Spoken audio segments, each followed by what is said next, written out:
Hi everyone and welcome back to my channel. Today we are going to be chatting about the books that I'm hoping to read in May. I have put together a pile of possibilities and I'm really hoping I have time to get around to all of these. I'm not going to put too much pressure on myself though because May is going to be a busy month. I'm going away with some uni friends for one weekend. My dad is also coming to visit for 3 weeks, not to stay with me, he lives in the US for anyone who's new here, so he's coming over to the UK for a visit for 3 weeks and obviously I don't get to see him that often in person. So it would be nice to spend time with him. I'm not going to go as far as to say I'm not going to have any time to read, it's not that dramatic, but I don't want to put too much pressure on myself. So I've tried to keep this TBR reasonable, but we'll see how it goes. So I think I'm going to start with the books that I'm currently reading because I don't know if I'm going to have time to finish them before the end of the month, and it'll be good for you to know what's coming up. So the book that I'm currently listening to on audio is the second Vera Wong book by Jessie Q Satanto. I'm about halfway through the audiobook for this and I'm enjoying it so far. I'm not loving it as much as I loved the first book, but the first book was one of my favourite books of last year, so my expectations were unreasonably high, but I'm enjoying this second book. It still has found family vibes and it still feels really cute and wholesome, so yeah, I'm hoping to finish this, if not by the end of the month, then early in May. Also, sorry if you just heard my phone vibrate, but that is actually my dad asking when I'm free to talk this weekend. The book that I'm currently reading physically is Tower of Dawn by Sarah J Maas. This is the penultimate book in the Throne of Glass series. Once I finish this, I am immediately going to go into Kingdom of Ash, so hopefully you will at some point in May see a reading vlog from me reading this series. I have been working on my Throne of Glass reading vlog since I think September. It's taken me a while to read this series. Also, that vlog is currently nearly an hour long and I still have 2 books left to go, so wish me luck. In fact, wish my laptop luck because I have no idea how it's going to cope with exporting that vlog and also uploading it to YouTube. There are also a few arcs that I need to prioritise because some of the books I think are either out now or they're coming out very soon. The first of which is Table for One by Emma Gannon. I'm planning on buddy reading this with Aoife from Pretty Purple Polka Dots. This is contemporary fiction and the synopsis sounds really vague. I know that I like Emma Gannon's writing because I loved Olive when I read that back in 2020. It was one of my favourite books the year that I started YouTube, so that would have been 5 years ago now. I can't believe it's been 5 years. I think this is actually Emma Gannon's second fiction novel. I know that she's written a few non-fiction books, but I think this is her second novel. All I know is that it's about a main character who thinks she has her life all sorted out, but then she goes through some kind of heartbreak. I think she goes through a breakup and she decides to prioritise herself and work out what she really wants from life. It's that kind of story and I do tend to enjoy books like that, so hopefully this is another 5 stars. The next arc that I really need to prioritise is Gifted and Talented by Livy Blake. I didn't realise this was out already until I went to Waterstones last weekend and I saw it on the shelves, so that's my bad, but I have been meaning to read more books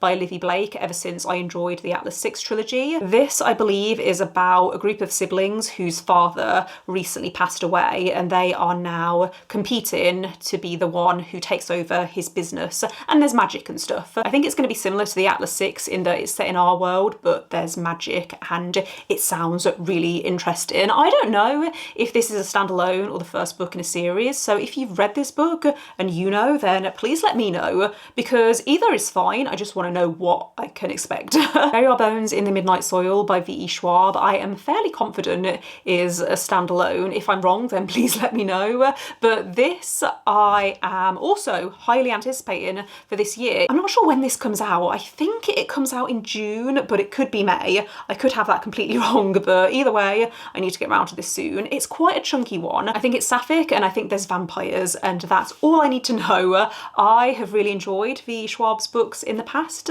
so I'm excited for this one. I could could do a reading vlog actually, reading this and Gifted and Talented, and theme it around fantasy new releases. That could be an option actually, because the only reading vlog, other than my Throne of Glass reading vlog, the only other vlog that I have planned for May is reading books by authors who I've previously given 5 stars. The only readathon that I'm hoping to take part in next month is Eurovisionathon, which is hosted by Helen from Helen's Book Haven. I'll leave the announcement video linked in the description just in case you would like to find out more. Table for One by Emma Gannon I'm going to count for my UK book.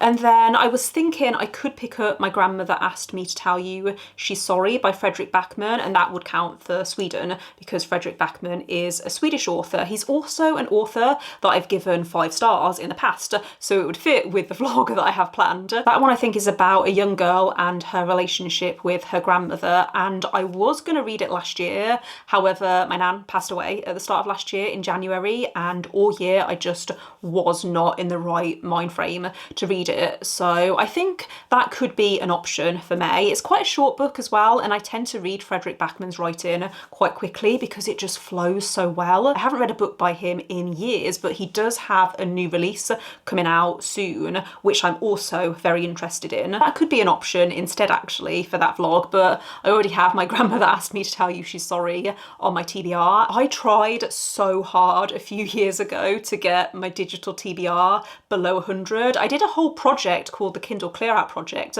where that was one of my goals, and I did it and I was so proud of myself, but that number has edged up again, and I think at the time of filming I have 101 or 102 unread books on my Kindle, so I would like to get that down again. Great Big Beautiful Life by Emily Henry is another book that I am hoping to read very soon. I feel like a lot of people are reading this right now, and I am so intrigued about this book because I've heard it compared a lot to The Seven Husbands of Evelyn Hugo by Taylor Jenkins Reid, one of my favourite books of all time. This could go either way though. Either I read it and I think, oh, it's not as good as Evelyn Hugo and I'm disappointed, or I read it and it reminds me of how I felt when I read Evelyn Hugo for the first time. I keep saying to myself I need to reread Evelyn Hugo because I tell people it's one of my favourite books of all time. I recommend it loads and people seem to love it, but I haven't read it in over 5 years. Maybe that's something that I could do in May. Why not? Why not? I said at the start of this video that I wanted to keep my TBR relatively low, and it's not happening. I do only have one more book on my list, and that is The Butcher by Jennifer Hillier. I recently saw Michaela from What Michaela Reads and Nat from Nerdy Nat Reads both talk about this book, and it had me intrigued because they both said that they weren't expecting the direction that it went in, or it had some twists that they didn't see come in, and that's like the best way to convince me to read a book. I have read other books by Jennifer Hillier in the past. I don't think I've given her a 5 stars, but I've given her some strong 4 stars, and I was hoping to read this at some point anyway. Might as well be May because I've noticed that the audiobook is on BookBeat, and I love a good thriller audiobook. Also, I have that trip with my uni friends coming up soon, so once I finish my current audiobook, I think I'm gonna start that one and I will get through a good chunk of it on my drive to Wales. I've heard this is very dark and it's a serial killer thriller. I believe it's about someone whose mom was the victim of this serial killer. I swear I do know what this book is about, it's just it's disappeared from my brain. So that does bring me to the end of this TBR. I feel like this isn't too bad. As I've been going through this video, I've been questioning how many books I'm putting on this TBR, but I think once I get the 2 Throne of Glass books out of the way, I'll be buzzing. I'll get most of this read before the end of April, and then this is nearly 1,000 pages, but I read Sarah J Maas's writing really quickly, so it's gonna be fine. It's gonna be fine. But do let me know in the comments if you have read any of the books that I've talked about and what you thought of them. Let me know what books you're excited to get to in May, and don't forget to give this video a thumbs up if you enjoyed it. Click subscribe if you would like to see more videos from me, but otherwise I will see you next time. Bye.